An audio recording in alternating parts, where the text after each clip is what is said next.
Good morning, good afternoon, and good evening, wherever you are. And welcome to this session of Business Breeders, a live webinar series hosted by Goodman Group at Brock University. My name is Abdul Rahimi, and it is my pleasure to serve as the director of Goodman Group in the Goodman School of Business. Goodman Group is a community-focused learning and development services provider that works to support professionals, businesses, and entrepreneurs pursuing growth through accredited professional development certificate programs, executive education, consulting services, and startup support. It is my pleasure to welcome you, our audience, from so many corners of this country to today's session to take a break and take part in this webinar series. This webinar series aims to provide 45-minute breathers filled with insightful discussions on timely topics that are relevant to businesses and everyday lives, led by our esteemed faculty and leading industry experts, encouraging thoughtful debates and keeping us feeling connected all together, which is ever so important, especially in this.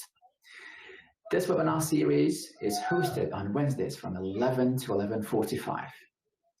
In a moment, I'll hand the screen over to today's guest, who is Dr. Tim Kenyon, for leading today's session on the topic of critical thinking, who will speak for approximately 30 minutes, and then we'll spend some time towards the end answering your questions.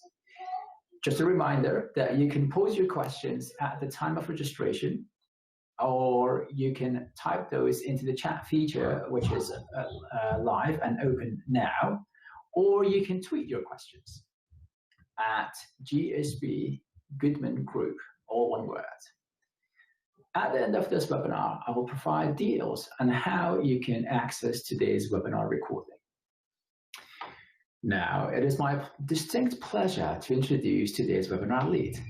Dr. Tim Kenyon is the Vice President of Research at Brock University. His research includes critical thinking pedagogy. He's the author of critical thinking text, Clear Thinking in a Blurry World, and don't we have a blurry world right now. His co-authored paper, Critical Thinking, Education, and Debiasing, has won the 2014 AILA-CT Essay Prize. Prior to joining Brock, he held appointments at St. Andrews, Aberdeen, and Waterloo Universities, where he won the University of Waterloo's Distinguished Teaching Award. Tim, welcome, and over to you.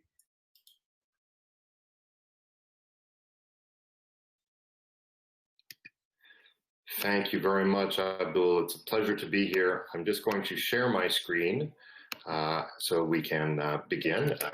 Real pleasure to have joined the Business Breathers series and a chance to speak a bit about critical thinking from my perspective, and we can get right to it. So we're going to, oh no, I'm sorry. No, this is the paid version of the presentation. Yeah, this is for the secret subscribers forum. This is what we're doing today. It's learning and enabling. Forget there is no secret subscribers forum. Forget that other thing. This is what we're doing. Learning and enabling critical thinking. And I'm very pleased to have a chance to talk about that. Trust me, I wrote a book about it, as Abdul says. This is just good fortune that they chose a photo that is something I like doing, which is riding my bike. The publisher actually preferred a picture of a dog looking out the window of a car. I'm glad this one won out.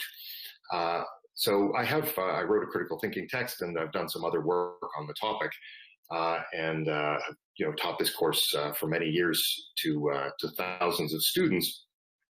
And on the basis of that, have formed some views on how to teach it badly, which I have certainly done my share of, and how to teach it better, which I've hopefully tried to converge on as time goes on.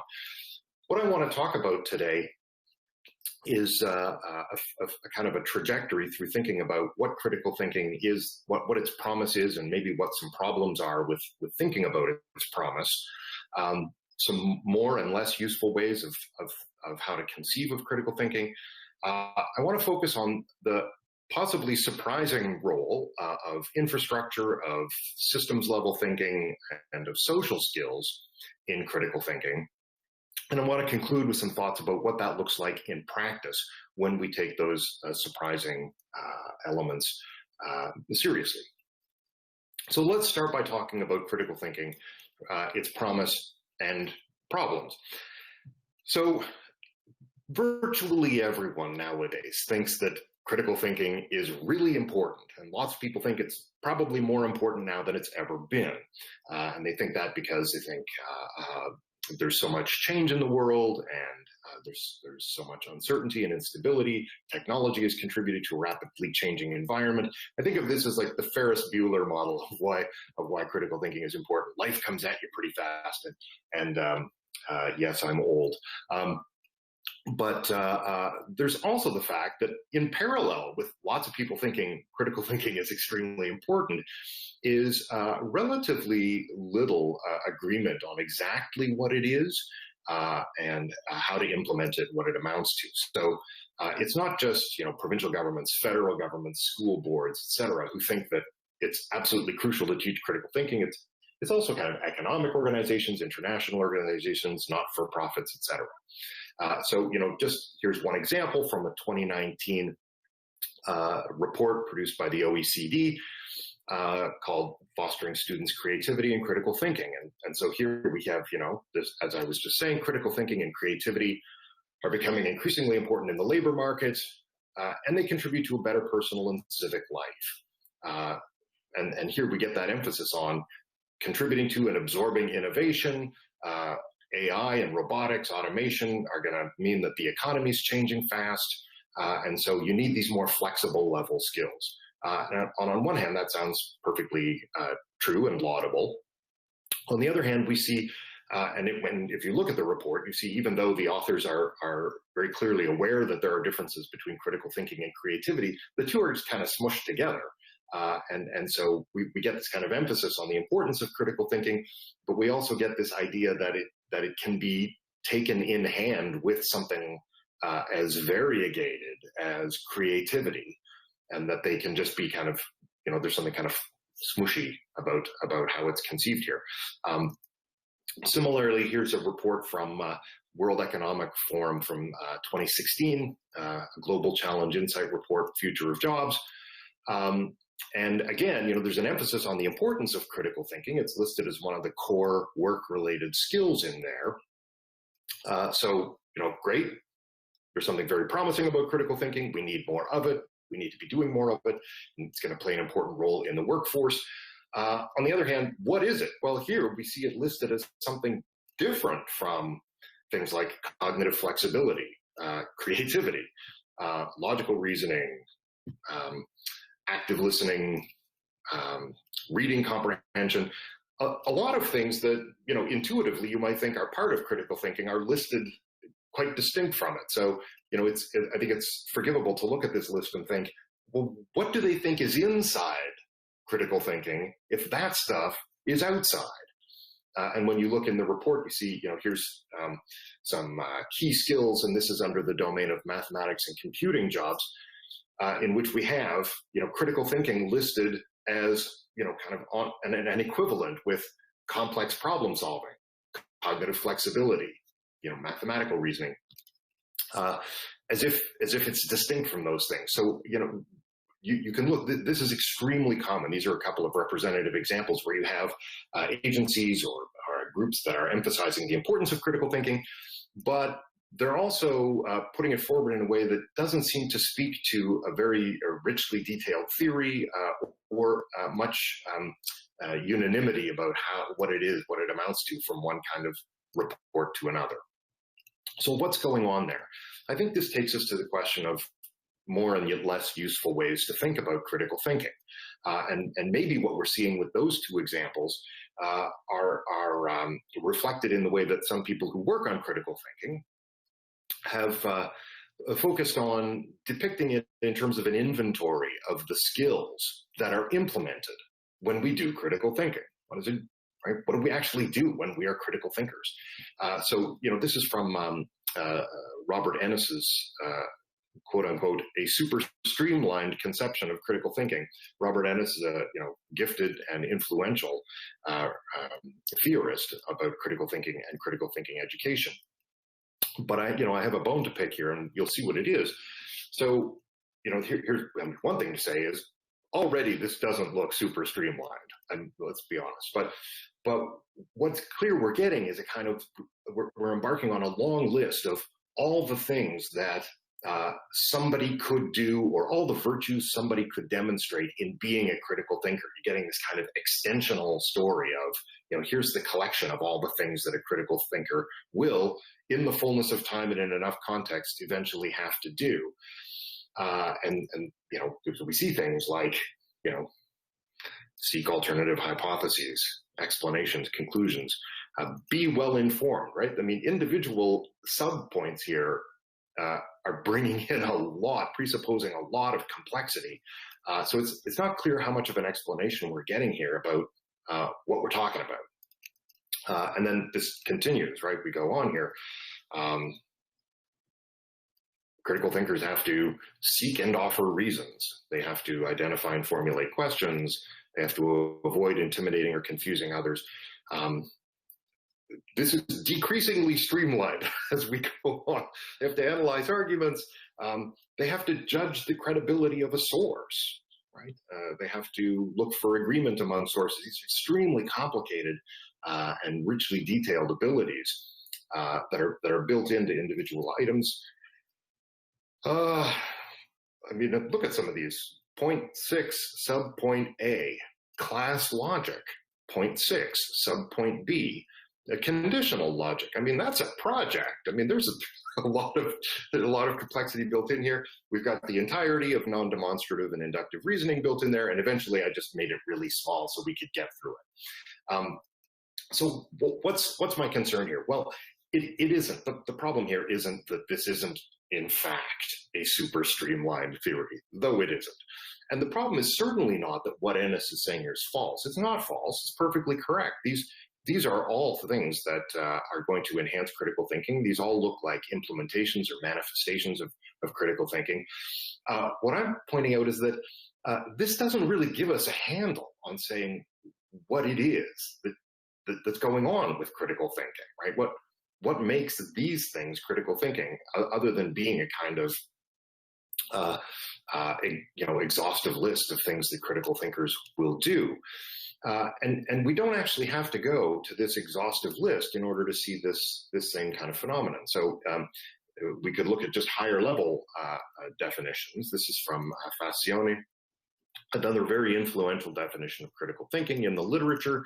This was put together by a committee of 46 experts back in 1990. It does kind of read like it was written by 46 experts, but again, this is much more compressed than what we saw from Ennis. But you can see something similar going on here. When we say, what is critical thinking? Well, it's purposeful self-regulatory judgment, which results in interpretation, analysis, evaluation, and inference, as well as explanation of evidential, conceptual, methodological, criteriological, or contextual considerations upon which that judgment is based.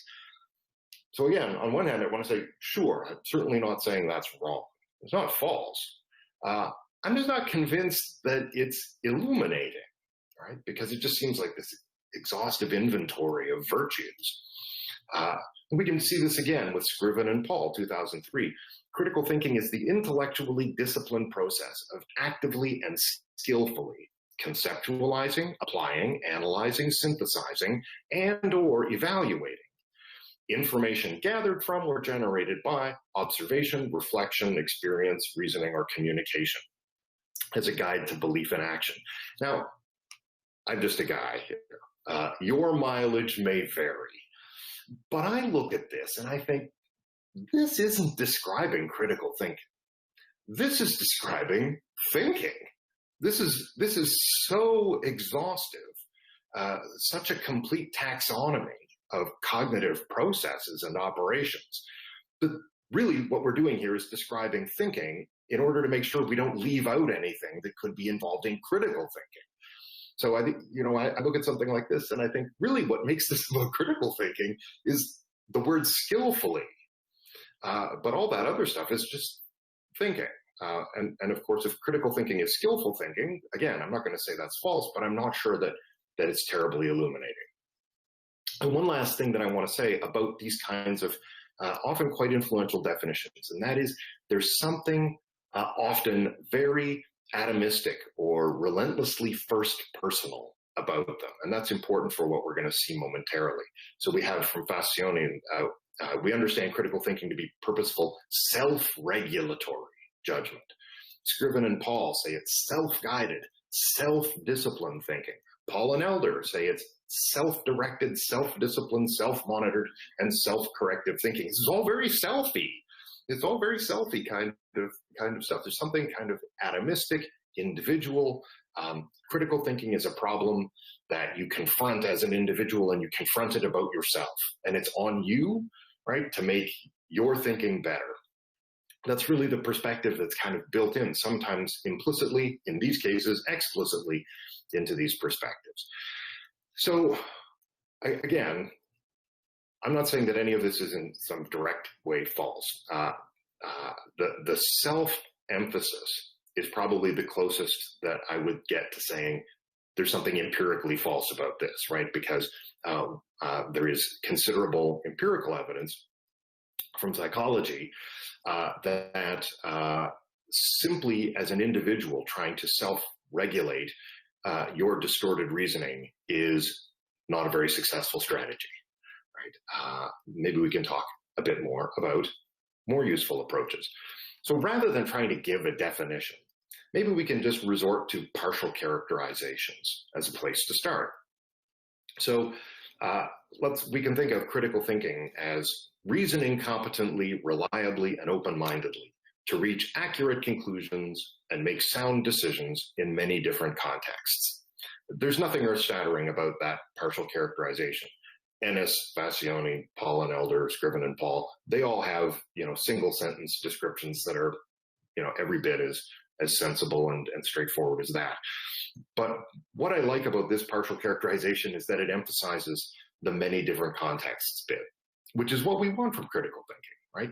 Which is to say, critical thinking is the domain general application of some fairly basic competencies that any educated person is going to have, rather than the domain-specific application of expertise. And that's an important point to emphasize, right? That we are not looking just for the ability to make extremely sophisticated judgments within an area, but the ability to reach for the right kind of cognitive tool at the right time. So if we think of critical thinking as the domain general application of relatively basic competencies, what comes out of that is that the issue in critical thinking, how we learn it, how we teach it, how we facilitate it, among others, isn't so much a matter of having the competencies. Those are the kind of things that a general education should get you. It's a matter of using them. And because that perspective says this is about using the competencies at the right time, it tells us something substantive, right? So we started off with something that might have looked like boilerplate, but we actually have a substantive conclusion that follows from it. The critical thinking, if there's something distinctive about it, rather than the exhaustive, here are all the things that could implement it. If there's something distinctive about it, it's that critical thinking implicates some meta-level skills or traits. That is, using the right knowledge and the competencies at the right time across different domains. And that's actually pretty hard. And it leads us into the surprising role of infrastructure and systems and social skills in critical thinking. Why is it hard to get the right cognitive tool at the right time? One answer is that learning itself tends to be, to a pretty significant extent, domain specific. Learning is not, with a few kind of prominent exceptions perhaps, learning isn't inherently domain general. And so you tend to be most adept with cognitive skills in the particular domain that you learn them to deal with, right? So it actually takes some real effort to broaden them and make them domain general. Also, the situations in which you most need correctives to distorted reasoning are the ones in which it is hardest to make yourself do it, to remind yourself to do it, right? Your disposition to see your reasoning as perfectly fine just is the reason why you especially need critical thinking. But that means those situations are the ones in which you're least likely to use it. And this is known to psychologists of bias as bias blind spot, right? That you at a particular time when you are biased are extremely poorly positioned to recognize your bias and the effects that it might be having on your reasoning.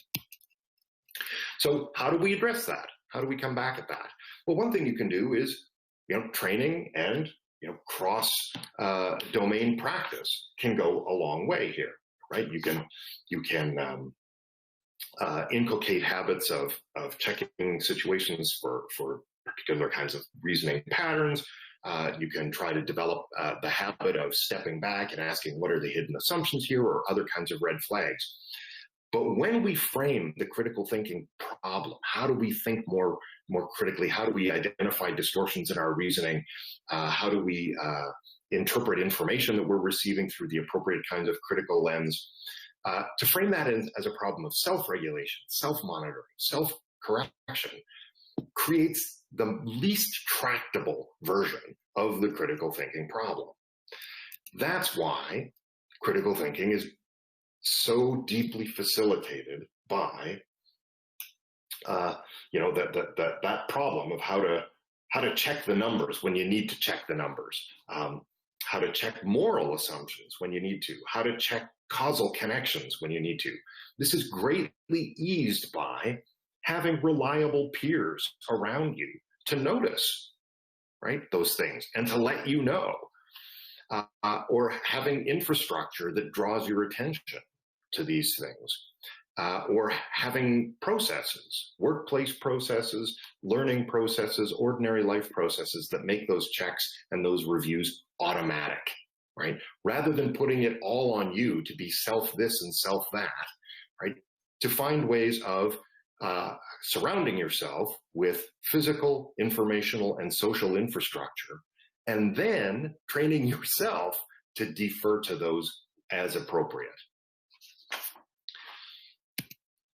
So those meta skills, those meta skills for getting the right tool at the right time that we were talking about earlier, those are the ones that lead to your creating, to your having, to your trusting, and to your appropriately deferring to reliable peers, reasoning and decision-making infrastructure, and processes that promote sound decision-making, right? So if we were looking for a small kind of tractable class of traits and characteristics and skills that a critical thinker should be looking to hone, it will be that set of meta skills that help you develop and have the appropriate trustful relationships with reliable peers that will enable you to develop and work well within and defer to decision-making infrastructure and decision-making processes, right? And those skills, those relations, that infrastructure, those processes, these are social achievements.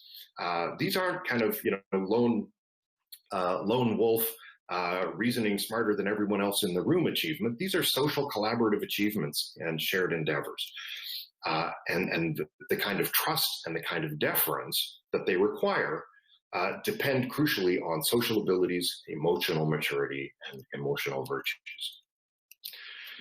So, moving to the end here, what does it look like in practice to take these elements seriously?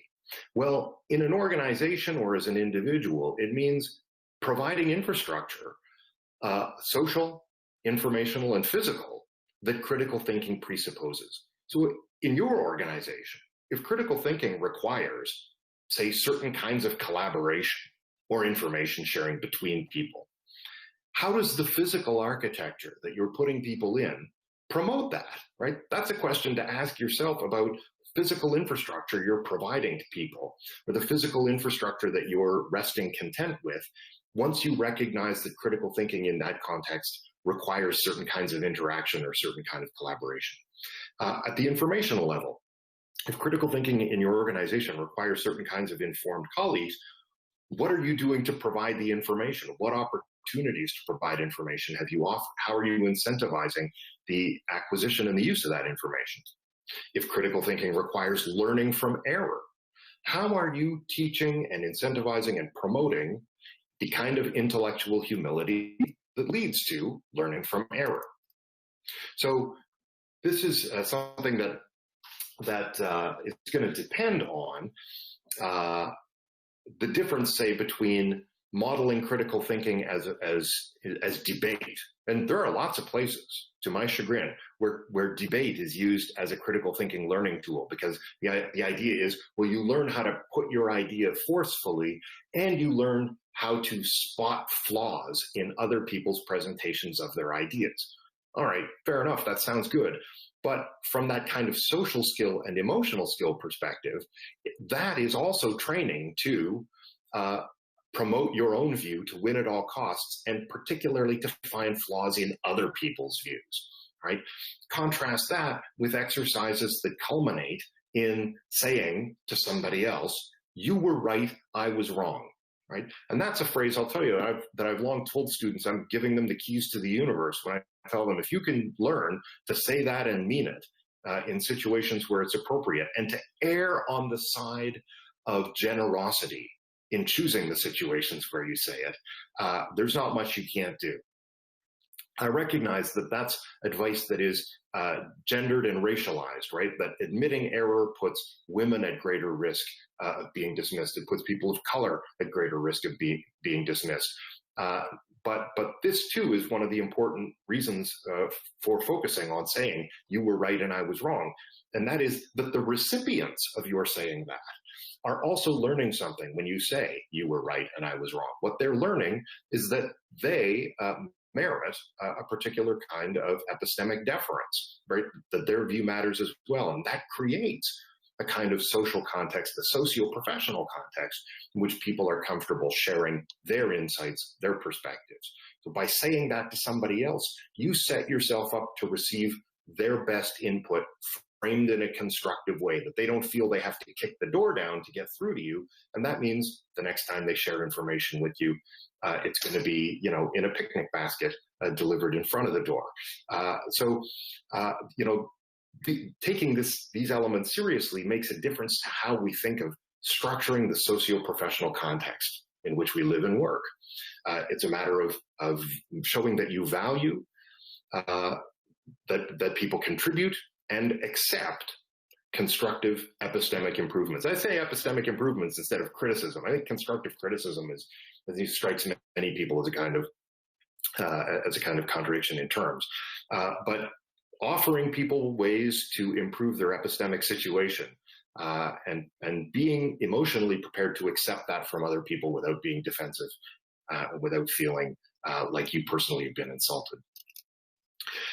What else can we do? Well, we can reward correction instead of punishing error. Punishing error incentivizes hiding mistakes, and when you hide mistakes in an organization, you perpetuate mistakes. One way of doing this is to have a kind of confessional style, either as a supervisor or a leader, or just as a colleague, just as a peer, right? To feel comfortable with admitting error, as we've just talked about. Here, though, it's really important to emphasize that this requires a kind of generalized atmosphere of trust, right? That if we weaponize admissions of error, oh, even you say that you're wrong, well then, right? Nobody's ever going to do it again, right? So weaponizing admissions of error absolutely is kryptonite to critical thinking and sound decision-making in organizations. And this too follows from emphasizing that social, infrastructural, and systemic aspect to critical thinking. So, we need to create and support decision-making processes that select for accurate reasoning and debiased reasoning. One of the most powerful implementations of this is the much maligned committee, right? People hate committee work, and it's often because committees are badly done. But if you talk about a social environment in which different perspectives get combined under structured, formal, like kind of socio-professional infrastructure rules, you're talking about a committee. So one of the things that falls out of this is that critical thinking in an organization speaks to having a good committee culture and taking seriously training in how to use and run and organize and participate in committees. So what are some takeaways here?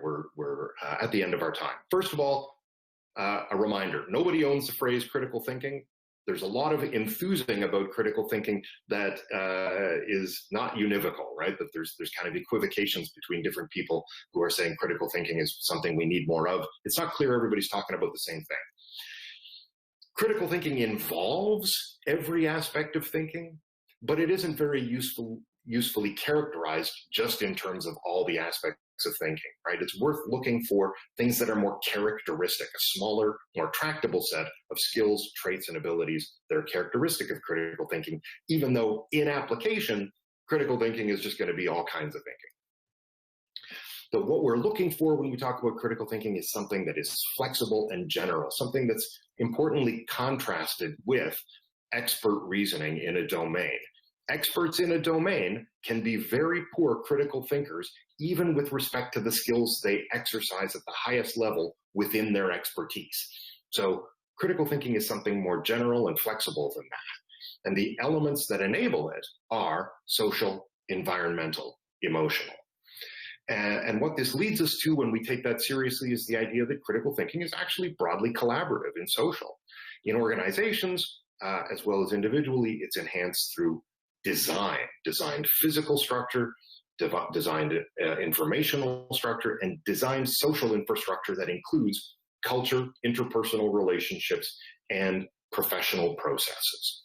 A final thought here, having a culture of critical thinking is a matter of understanding that cooperative nature. So again, sometimes critical thinking requires that you stand apart from the received or popular opinion, that you say, nope, I'm not going to go along with the group here. But merely standing apart is not a manifestation of critical thinking. And you see this a lot, right? Well, my view is different from what everybody else thinks. That's what makes me a critical thinker. That doesn't follow, right? Sometimes critical thinking, similarly, requires saying what other people will find difficult to hear. But you sometimes see that confused for, well, I'm saying something that other people are finding difficult to hear. That makes me a critical thinker.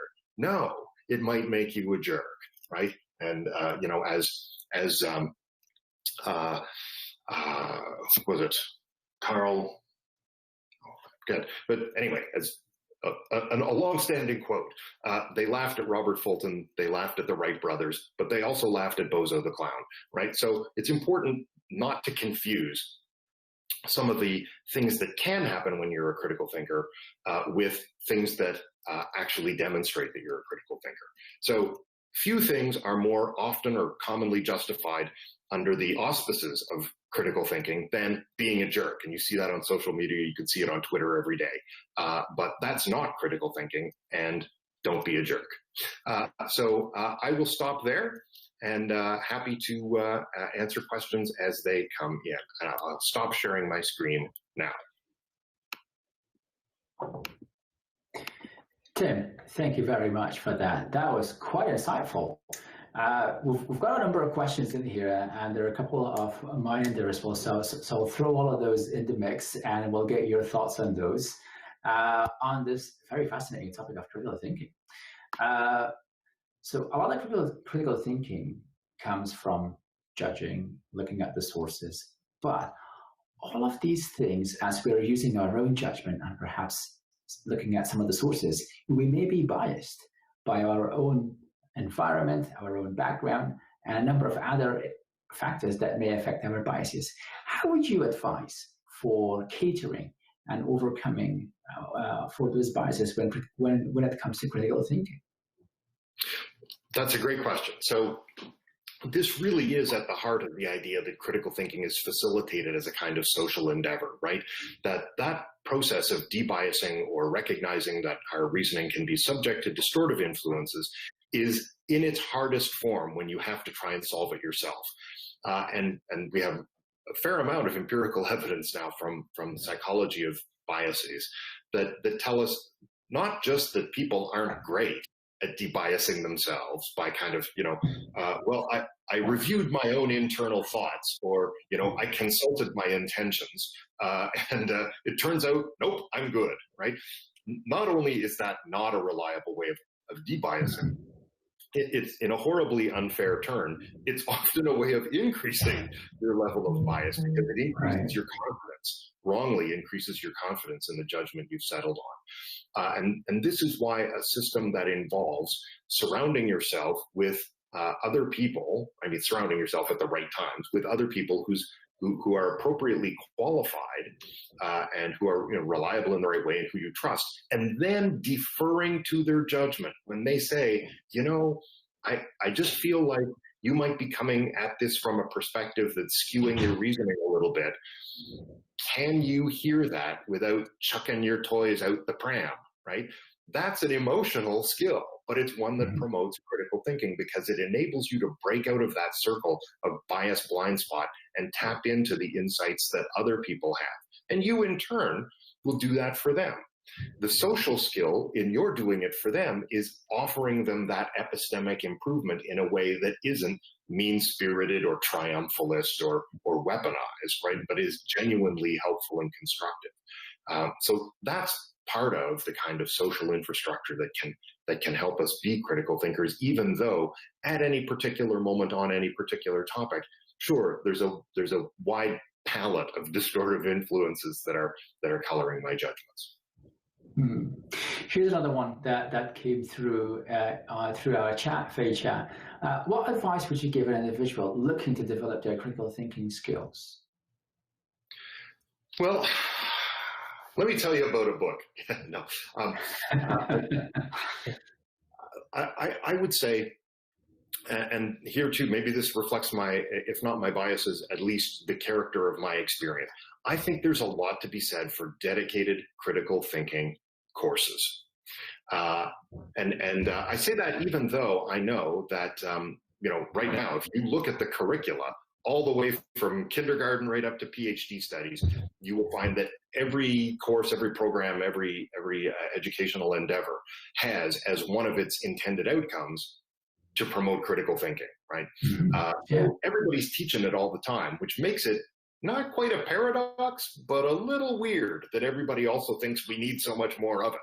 But there's something about the way that critical thinking education, if we think about it as a domain general thing, enhancing those skills requires domain general application and practice, right? Of crossing disciplinary boundaries, crossing types of examples, types of different, different cases on the same day as you're learning it, and the same cases on different days as you're learning it, to help inculcate those habits of automatically stepping back and asking, what are the things I'm not considering? What are the perspectives that aren't represented here? What are the possible concerns with the information I'm receiving? But also, am I being an appropriate contributor to the situation here? Have I built an environment that's going to help facilitate my critical thinking? Those kinds of things kind of have to happen from habit. And the way to develop that is through practice. And the kind of practice is, I think, specific to critical thinking education rather than the very popular idea that critical thinking education can just be distributed across the curriculum and everybody does a little bit of it. Thank you for that. So here's another question that's come in. Right then, just scrolling to the right question. You mentioned design. So you mentioned design to promote critical thinking. Can you describe an example, perhaps, both physical and non-physical design that accomplishes critical thinking?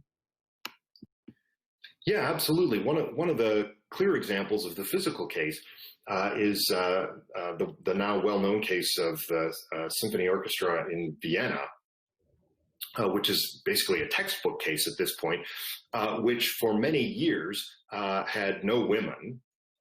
And it was just, merit, right? It was just like, it's not that they didn't have women who would come in and audition. It's just that the best candidates were always men. What fixed that? A screen. You put up a screen, and you have people, and in these cases too, it can go beyond the screen, right? Like you have to take seriously that if people are wearing high heels as they walk out onto the platform, you could hear that. So a screen, and then carpeting, right? And of course, as we know now from this familiar example, introducing the physical infrastructure of a screen suddenly made those women musicians sound much better to the evaluators, right? What does it show? It shows that, of course, they were biased all along, right? But they were not, it wasn't simply a meritocracy, that there had to be a kind of intervention. And the intervention in this case was a physical infrastructure one. But then you can take a step back and say, all right, how did the physical infrastructure get introduced? It's because there was socio-professional infrastructure that said, this doesn't smell right. Somebody put a screen in there, right? So these are different kinds of infrastructure working together. But at the point of actually making the judgments, what was making the difference was physical infrastructure. Good example, very good example. Thank you for that. When faced with a problem, what are the first steps to take to think critically about the solution? Is another question, Tim.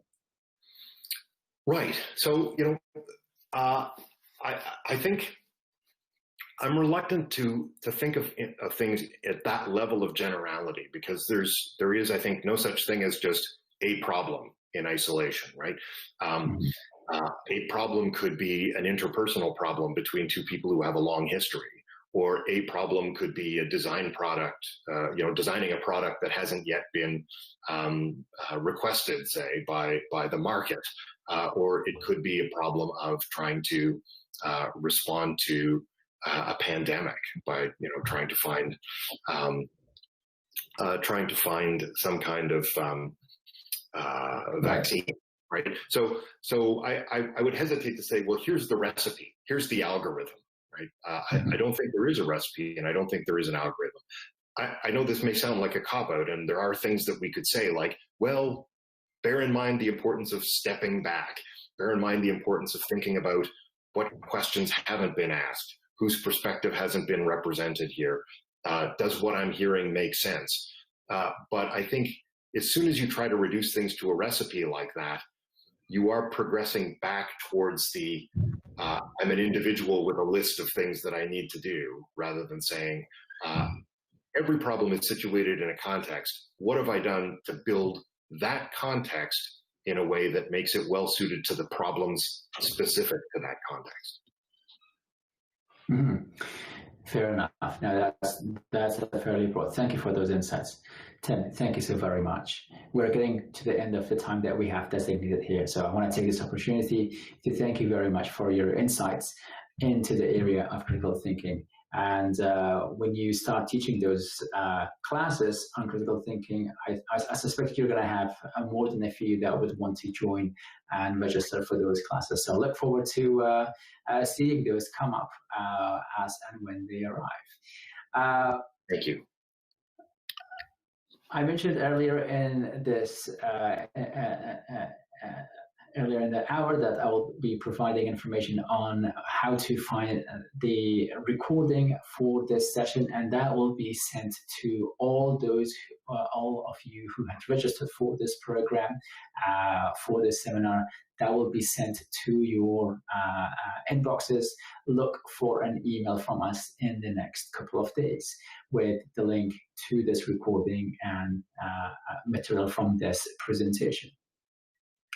I want to once again thank Dr. Tim Kenyon for his time and effort for being here with us today.